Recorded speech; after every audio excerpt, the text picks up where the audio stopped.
Hello बच्चों, आज जो हम डिस्कस करने जा रहे हैं मैग्नेटिक डायपोल के कुछ अच्छे प्रॉब्लम पर, इसलिए ध्यान से देखिए। मैग्नेटिक डायपोल के अच्छे प्रॉब्लम पर डिस्कस करने जा रहे हैं, कंसेप्चुअल प्रॉब्लम पर। तो देखिए, सबसे पहला प्रॉब्लम है यहाँ पर मैग्नेटिक डायपोल से रिलेटेड। आपको दो मैग्नेट दिया गया है और कोई भी छोटा मैग्नेट मैग्नेटिक डायपोल का काम करता है, ये आपको पता है। कोई भी छोटा मैग्नेट है, स्मॉल मैग्नेट है, तो वही तो मैग्नेटिक डायपोल होता है, ठीक है। तो यहाँ पर एक मैग्नेट यहाँ पर है S2N2 और दूसरा मैग्नेट यहाँ पर है S1N1, और इसके यहाँ पर पॉइंट P है। यह जो पॉइंट है इस मैग्नेट के जो पड़ेगा परपेंडिकुलर बाइसेक्टर पर पड़ेगा। परपेंडिकुलर बाइसेक्टर को और क्या बोलते हैं? ब्रॉड ऑन पोजीशन बोलते हैं, या इसको इक्विटोरियल पोजीशन बोलते हैं। क्या बोलते हैं? या इसको इक्विटोरियल पोजीशन बोलते हैं। और फिर इसके एक्सियल लाइन पर पड़ेगा, ठीक है। इस मैग्नेट के एक्सियल लाइन पर पड़ेगा और इसके इक्विटोरियल पोजीशन पर पड़ेगा, ठीक है। तो सबसे पहले तो हम ये देखें कि इसके कारण यहाँ पर मैग्नेटिक फील्ड होगा कितना।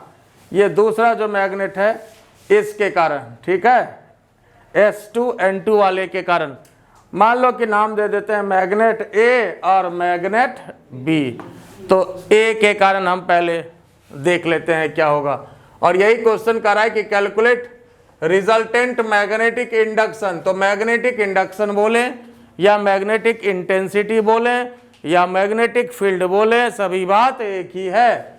Eight the point P in the given figure due to two small magnet, और M1 का वैल्यू आपको दिया हुआ है 2 एम्पियर मीटर स्क्वायर।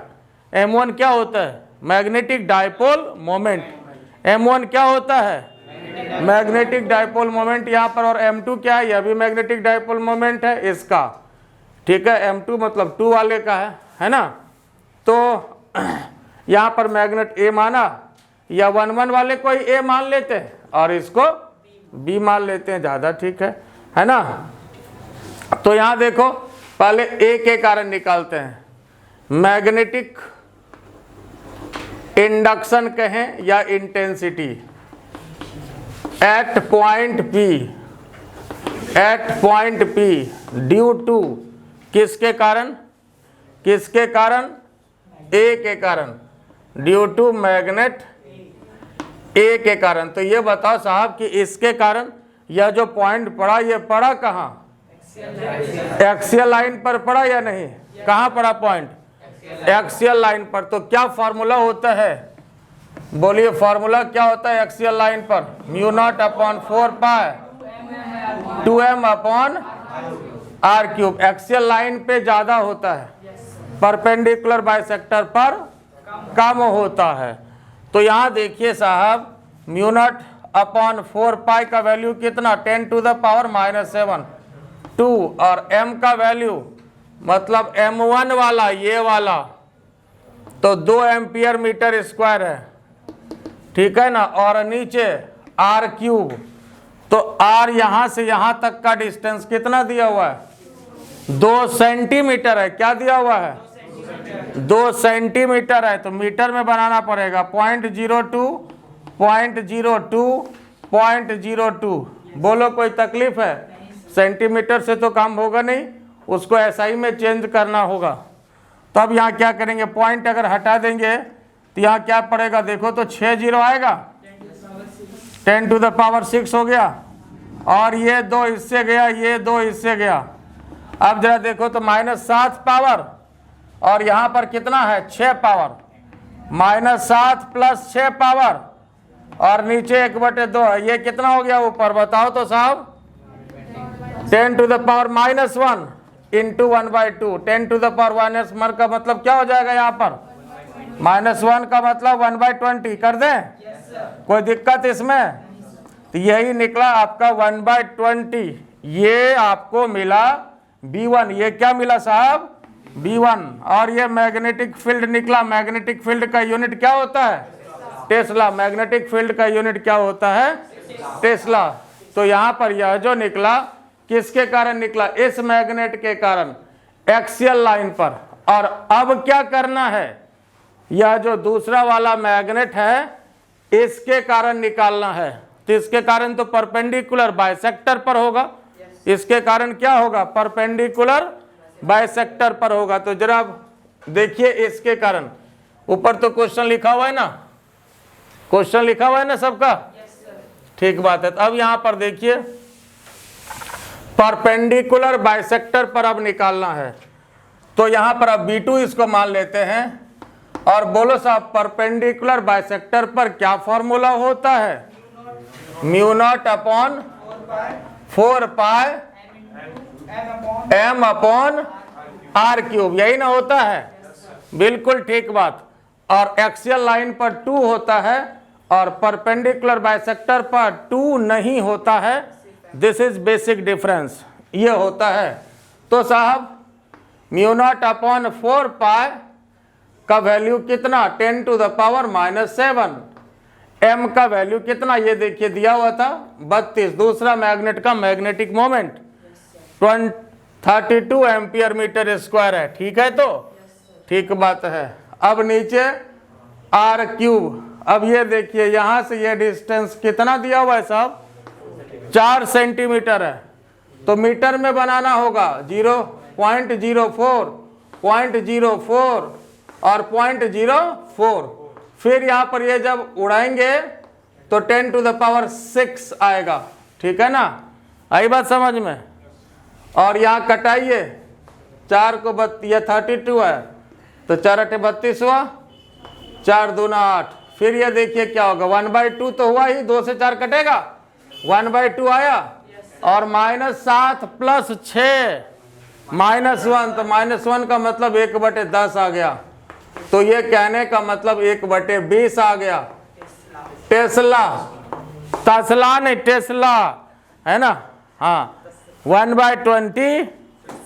एक बार लड़का पूछा ये तस्ला वाला टेस्ला है क्या? कि नहीं, तस्ला वाला नहीं है, इस साइंटिस्ट के नाम से है टेस्ला। तो फेमस साइंटिस्ट है, उनके नाम पर तो वो टेस्ला कंपनी है भी है गाड़ी का, है ना? तो कार की कंपनी भी है, तो बड़े साइंटिस्ट थे, है ना? तू बोला नहीं है? ठीक है। अब देखो इसमें ध्यान देने वाली बात क्या हो गई? दोनों का जो मैग्नीट्यूड है 1/20 टेस्ला ही आ रहा है। दोनों का जो मैग्नीट्यूड आया 1/20 टेस्ला ही आ रहा है। तो अब सवाल यह है कि आंसर क्या होगा? क्या आंसर होगा? क्या किया जाए? अब दोनों के कारण मैग्नेटिक फील्ड तो निकाल चुके हम लोग, अब आंसर क्या होगा? क्या होगा? सोच के बताओ, क्या करेंगे? देखो साहब, अब आंसर के लिए जरा ध्यान दीजिए। सबसे पहली बात, मैग्नेटिक फील्ड वेक्टर है, इसलिए डायरेक्शन का तो खासा ख्याल रखना पड़ेगा। अगर स्केलर होता तब दोनों को जोड़ देते, 1/20 + 1/20 हो जाता आंसर। लेकिन यहाँ पर ऐसा होगा नहीं। अब पहले तो ये देखेंगे कि डायरेक्शन सेम होगा तब तो जुटेगा, सेम होगा तो जुटेगा। अगर परपेंडिकुलर हो जाता है तब तो √(f1² + f2² लगेगा। और अगर अपोजिट हो जाता है तो मैदान साफ हो जाएगा। यही तो स्केलर और वेक्टर में फर्क है, इसलिए तो हम लोग सबसे पहले वेक्टर पढ़ते हैं शुरू में, है ना? तो अब डायरेक्शन क्या है, इस बात का ध्यान रखना होगा। आई बात समझ में? तो साहब ये बताओ कि अब इसके कारण, यह जो मैग्नेट है इसके कारण यहां पर जो मैग्नेटिक फील्ड होगा किधर होगा, ये सोच के बताओ। ये जो मैग्नेट है, मैग्नेटिक डायपोल है, इसके कारण किधर होगा? किधर होगा? लो 2 ऑप्शन देते हैं, 1 नंबर की 2 नंबर, 1 नंबर की 2 नंबर। सोच के बताओ, 1 नंबर कि 2 नंबर? क्या होगा? जोर से जी नहीं साहब, 1 नंबर होगा, 1 नंबर होगा। कहिए क्यों?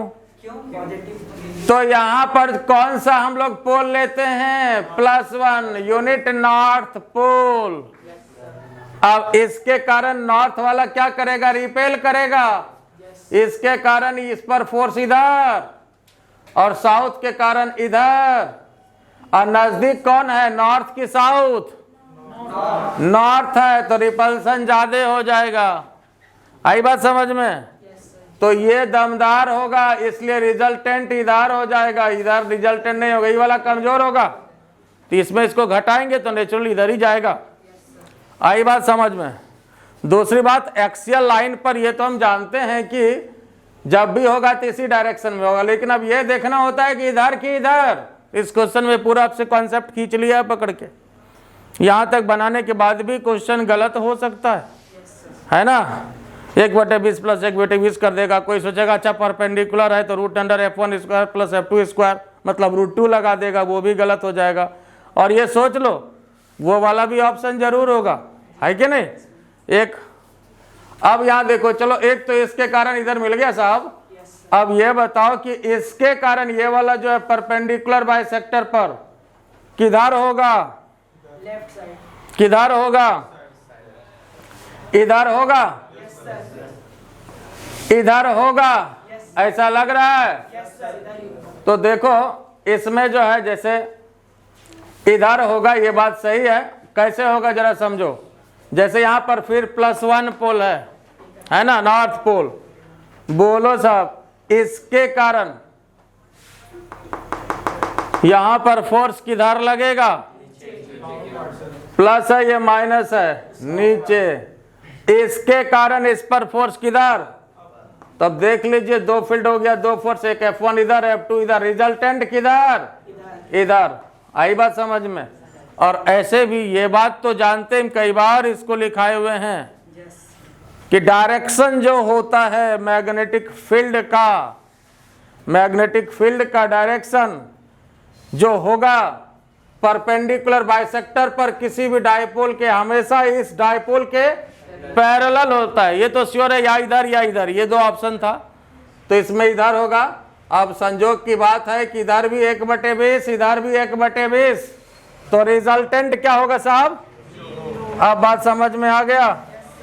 रिजल्टेंट मैग्नेटिक फील्ड कितना होगा? एक प्लस होगा तो दूसरा माइनस होगा, बाकी मैदान साफ होगा। बोलो इसमें कोई दिक्कत है? क्योंकि एक इधर हो गया, दूसरा इधर हो गया, तो रिजल्टेंट मैग्नेटिक फील्ड 0 हो जाएगा। ठीक है, तो पहले इसको लिख लीजिए, फिर नेक्स्ट क्वेश्चन पर बात करते हैं।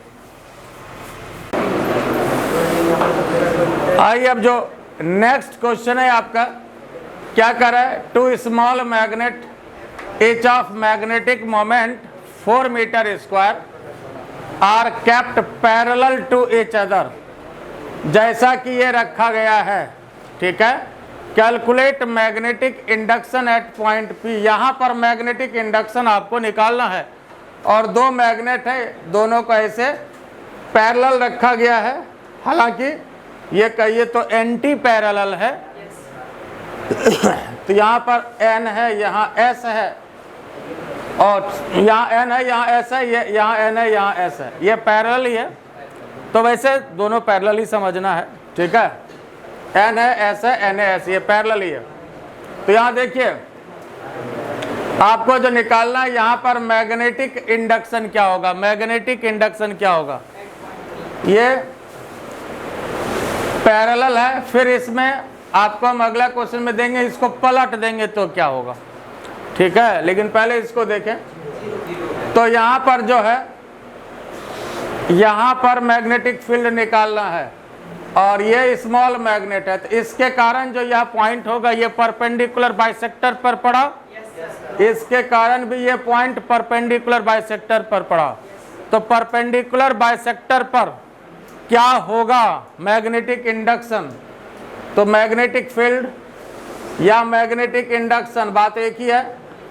परपेंडिकुलर बाइसेक्टर का और क्या बोलते हैं? On the broad position. तो ब्रोड पोजीशन पर जो है क्या होगा, मैग्नेटिक फील्ड, ये निकालना है।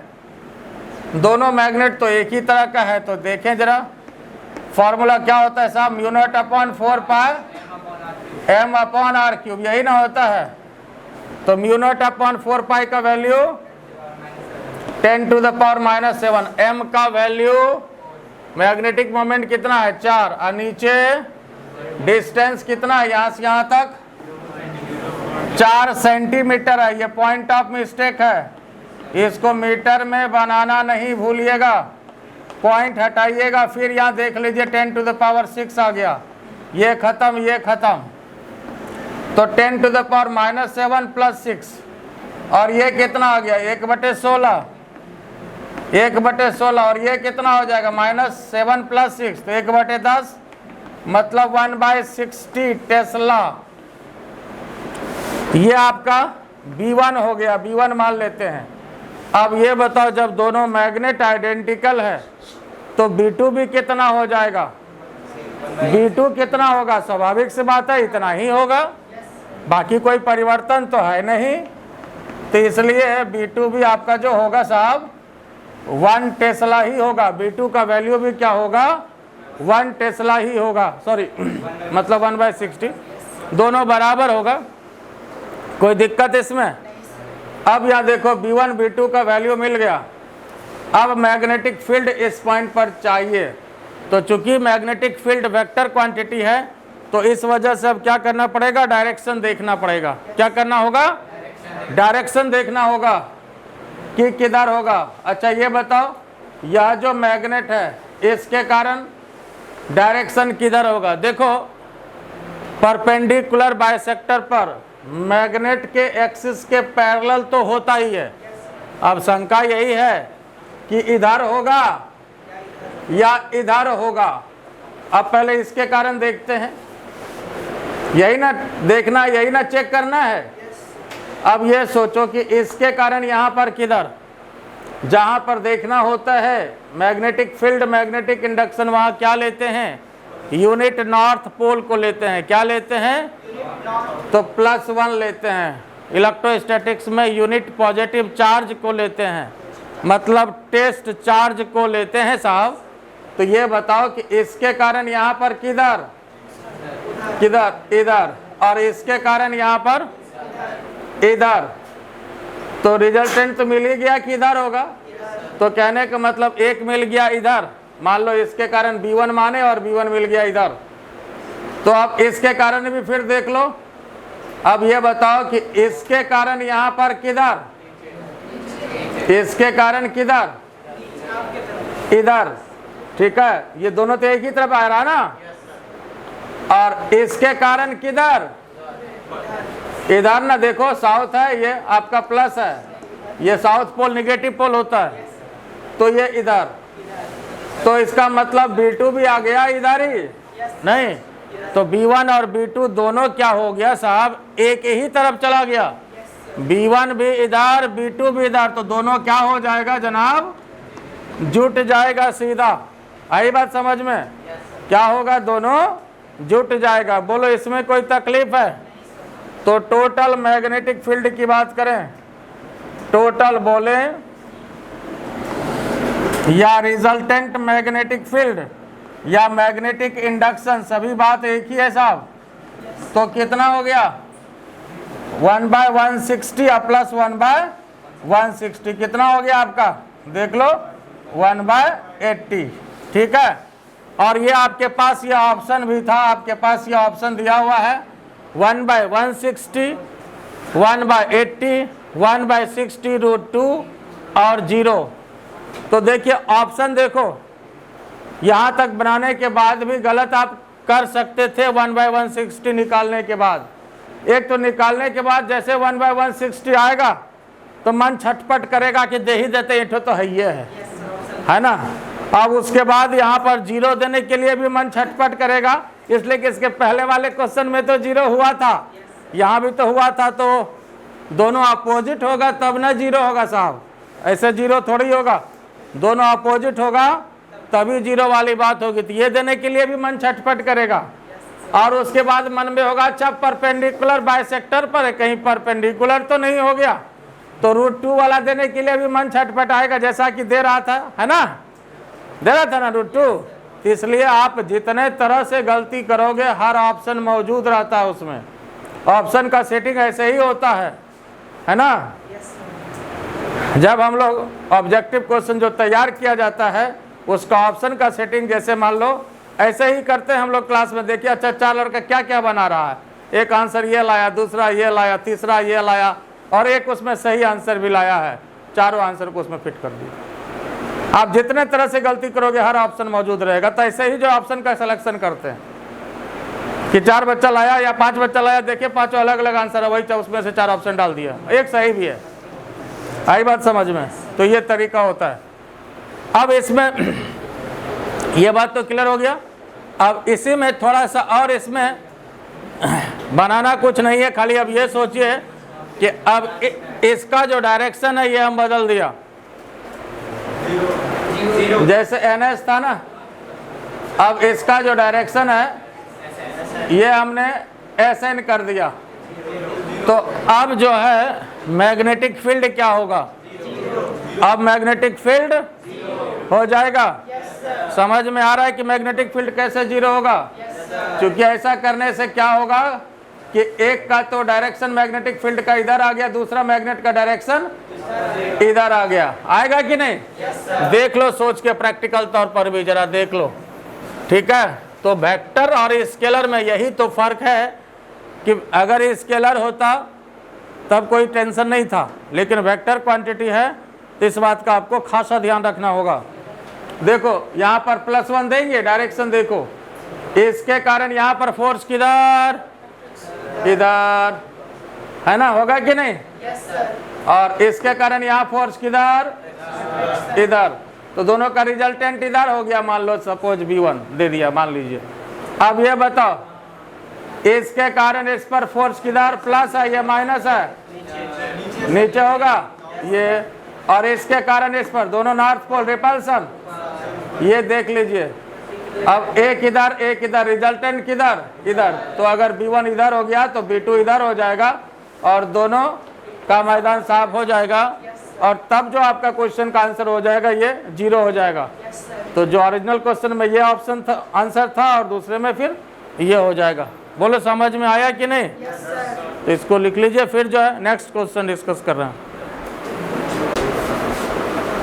देखिए जो नेक्स्ट क्वेश्चन है ये आपका डायपोल से रिलेटेड, मैग्नेटिक डायपोल के कारण किसी भी पॉइंट पर इंटेंसिटी निकालना है। देखिए क्वेश्चन है आपका क्या कह रहा है, magnetic moment of a dipole, magnetic moment दिया हुआ है 100 ampere metre square, magnetic moment दिया हुआ है 100 एम्पियर मीटर स्क्वायर। निकालना क्या? कैलकुलेट मैग्नेटिक इंडक्शन निकालना है एयर में। कितने डिस्टेंस पर? 1 मीटर पर। तो आर का वैल्यू यहाँ पर ये 1 मीटर हो गया, ठीक है, डिस्टेंस 1 मीटर है। और एंगल कितना है? 60 डिग्री है, एंगल ये 60 डिग्री है। इस पॉइंट पर निकालना है। तो यह कोई भी पॉइंट है, कोई भी पॉइंट वाला फार्मूला लगेगा, एनी पॉइंट वाला फार्मूला लगेगा। तो साहब एनी पॉइंट पर मैग्नेटिक फील्ड के लिए क्या फार्मूला होता है? मैग्नेटिक इंडक्शन कहें, मैग्नेटिक फील्ड कहें, बात एक ही है। एट एनी पॉइंट क्या फॉर्मूला होता है साहब? बोलो, μ0 upon 4 pi m upon r³, हाँ, √1 प्लस 3 cos स्क्वायर थीटा, यही ना? या 3 cos स्क्वायर थीटा प्लस 1, बात एक ही है, इससे कोई फर्क नहीं है। अब सभी वैल्यू को पुट करेंगे। इसका वैल्यू 10⁻⁻7, m का वैल्यू कितना साहब? 100, r का वैल्यू कितना? 1 है, और एक क्यूब रहे, क्या फर्क पड़ता है? वही हो गया, एक से कोई फर्क नहीं है। 1 प्लस 3 cos 60, cos 60 का वैल्यू 1/2, और 1/2 का स्क्वायर 1/4, तो ये कितना हो जाएगा 10 to the power -7 + 2 -5 into 10 to the power -5। और ये कितना होगा साहब, देखो तो इसको 4 और 4 3 7, यही ना। अब इसको कैलकुलेट करो, देखो कितना आता है। ये 1.33 into 10 to the power -5 tesla के आसपास आएगा, लगभग इतना आ रहा है। बोलो इसमें कोई दिक्कत है? ये इसका मैग्नीट्यूड हुआ। अब इसमें एक और पार्ट इसका निकालना होगा, निकालना चाहिए भी डायरेक्शन के लिए। ये तो इसका मैग्नीट्यूड हो गया मैग्नेटिक इंडक्शन का, डायरेक्शन भी निकाल देना चाहिए। तो डायरेक्शन का मतलब है कि यहाँ जो इंटेंसिटी होगा ये किस डायरेक्शन में होगा, आर के अलोंग से। देखो आर जैसे ये होता है तो आर के अलोंग ये होता था, हम लोग पढ़े हैं। और रिजल्टेंट जैसे मान लो इधर होगा तो ये एंगल लेमडा होता है, ये लेमडा निकालना होता है। तो लेमडा के लिए आपके पास फॉर्मूला होता है ना, क्या फॉर्मूला है भैया लेमडा के लिए? हाँ बोलो तो क्या फॉर्मूला है? 10 lambda equal to half 10 theta. बिल्कुल सही बात, इसी फॉर्मूले का यूज डायरेक्शन के लिए आपको करना है। आई बात समझ में? इसी फॉर्मूले का यूज डायरेक्शन के लिए करना है। क्वेश्चन लिखा हुआ है ना। तो देखिए साहब, अगर हम डायरेक्शन की बात करें, फॉर डायरेक्शन की बात करें तो फॉर्मूला जो मेरे पास है 10 lambda equal to half 10 theta, यही ना। 10 lambda equal to half 10 theta. तो लेमडा चाहिए, थीटा तो 60 डिग्री दिया हुआ है, क्या निकालना है? लेमडा निकालना है। क्या निकालना है? थीटा कितना दिया हुआ है? थीटा कितना दिया हुआ है? तो ये 60 हो गया जनाब, ये लिखा हुआ है इधर, कोई दिक्कत तो नहीं। तो हाफ 1060 का वैल्यू साहब, 1060 का वैल्यू कितना? पक्का? 1060 का वैल्यू √3। तो 10 लेमडा का वैल्यू 10 लेमडा √3/2 हो गया। तो लेमडा कितना हो गया? 10 इनवर्स √3/2। तो आपका यही आंसर हो गया। अब इसका कितना वैल्यू होगा ये तो मैं नहीं बता सकता हूँ, गरीब आदमी है। अगर आप लोग बता सकते हैं तो बताइए, नहीं तो मैथ वाले गुरुजी का काम है, उनको छोड़ दीजिए। ठीक है, वैसे आपका आंसर यही हो जाता है। इसके बाद आपको कुछ करने की ज़रूरत नहीं है। बोलिए यहाँ तक कोई दिक्कत है? इस तरह से डायपोल का क्वेश्चन बन जाएगा। ठीक है, तो चलिए ठीक है। और अगला क्लास जो होगा उसमें डिस्कस करेंगे मैग्नेटोमीटर। मैग्नेटोमीटर जो कि मैग्नेट का बिल्कुल नया चीज़ है, इंडिपेंडेंट चीज़ है। ये तो थोड़ा इलेक्ट्रोस्टैटिक से मिलता जुलता था। तो चलिए ठीक है, मैं RKJ सर, हमारा छोटा सा चैनल इनोवेशन एकेडमी, और फ़ायदा हो रहा हो तो लाइक करना है, सब्सक्राइब करिए, दोस्तों के बीच शेयर करिए।